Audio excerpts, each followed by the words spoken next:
You are listening to The Scrooge of Bitcoin, a Christmas tale, written by Paul W. Samuelson, and performed by Stephen Garnett.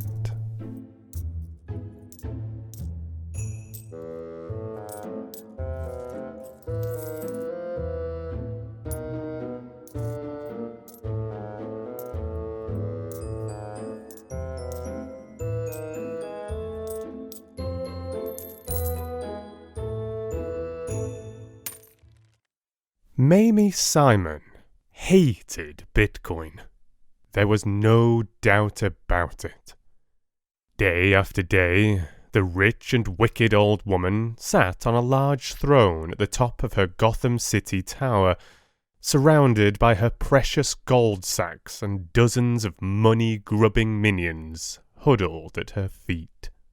From her high and powerful seat in the chamber, she plotted sinister acts against Bitcoin, constantly brooding over it, then yelling in wild fits of derangement, "Bitcoin is a fraud, a Ponzi, a long-dead experiment."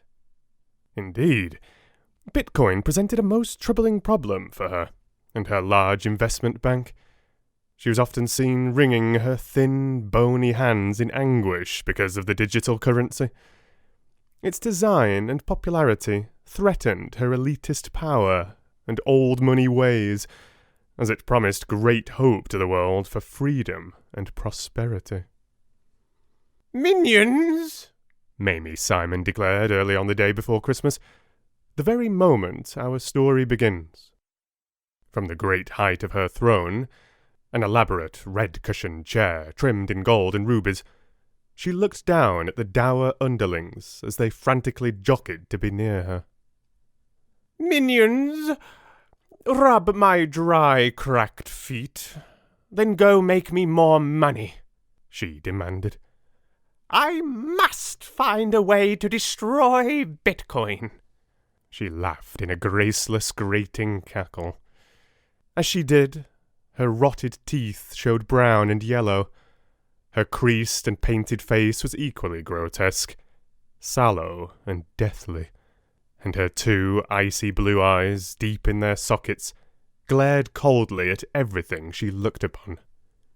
Making it worse, the heavy bags under her unfeeling eyes were plump with old purple blood. In short, she was beyond ripe.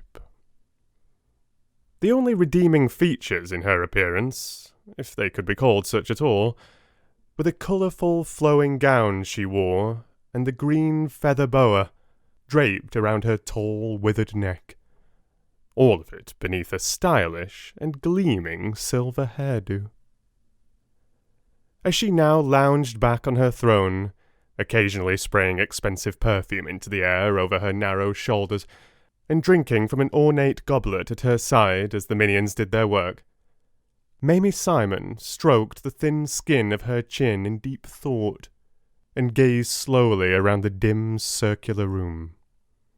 The place was a barren stone and concrete chamber. It had a tall pointed ceiling, ringed high above by crouching stone gargoyles, smaller versions of the grimacing stone gargoyles on the outside of the building, which leered silently over the city. There was a lifeless black-sooted fireplace with several ancient, half-burnt logs on the grate. Fat wads of paper money were stuffed carelessly here and there into the nooks and crannies of the throne. Metal coins of all sorts overflowed from several large pots and penny jars, placed on either side of the tall chair. And above it all, a small, dimly lit chandelier on the end of a heavy chain hung down from the tall, pointed spire. Elsewhere, however, not a single Christmas tree or Christmas decoration could be found anywhere. There were no colourful lights or shiny garlands to celebrate the season. There were no red and white candy canes anywhere, or green mistletoes hanging over the doorway, or stockings on the mantel. There were no bright manger scenes or wreaths adorned in holly, or Christmas cards freshly arrived in the mail. There was not even a note of Christmas music to lift the spirits. The place held no comforts of the season at all. The thick-walled chamber was filled to the brim with only cold emptiness, for in winter the cold is cheap. And all of this was exactly how the proprietor liked it. The current state of affairs was just as it had been, in fact, when Mamie Simon's long-dead partner, J.P. Morg, conducted the business with her for so many years from his own gigantic throne at the centre of the chamber. They had started in a small counting house on a dark, narrow back street, and soon stole their way to shining world prominence. Even among greedy bankers, the two of them were known as greedy bankers, happiest and most agreeable when their fingers were in somebody else's wallet. But J.P. Morg had died unceremoniously of a weak spine and bad intentions, and had taken a final tight-fisted ride with the undertaker on this very day 7 years before.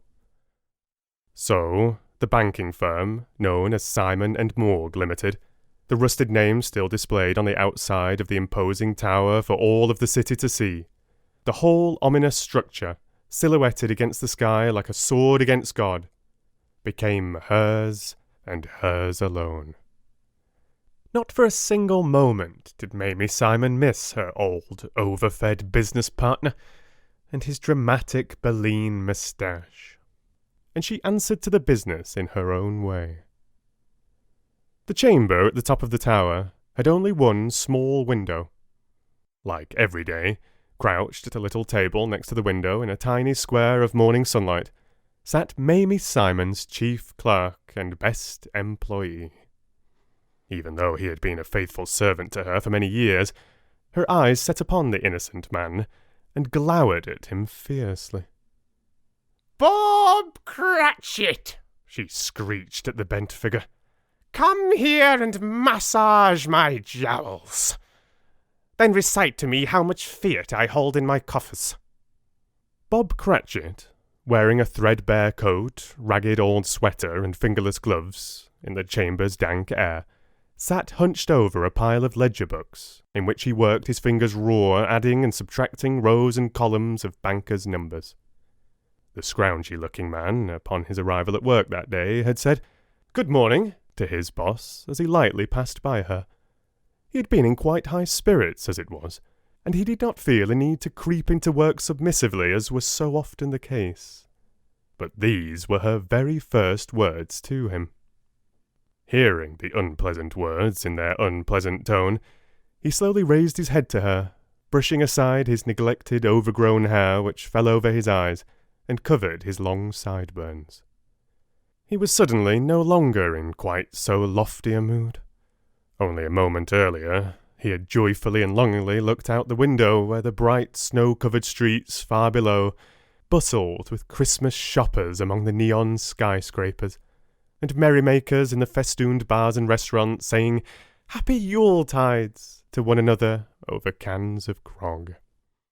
Through the thin glass pane, envisaging himself strolling among these happy, well-lit crowds, a hint of laughter and cheerful Christmas music had even faintly made it to his ears, amid the distant ringing of church bells. Now, though, the air in the room was filled with the old lady's disturbing voice. Her meanness showed through her every syllable as if there was an incurable boil swelling in her personality. Upon hearing his name, the pleased, far-away look in Bob Cratchit's eyes quickly changed to fright, then disgust, then defiance, as he turned and peered at the shriveled figure on the throne. Her appearance was no more inviting and forgiving than a bleached whalebone. He visibly shivered that his God-given moniker had travelled over her stale tongue and through the chasm of her ghoulish mouth, and he looked upon her with contempt. This would be the moment, he decided, to speak his mind, all of his mind, as difficult as it would be and as forbidden as it was. She had pushed him into a veritable corner, and he would not wait another second, for he had something to say.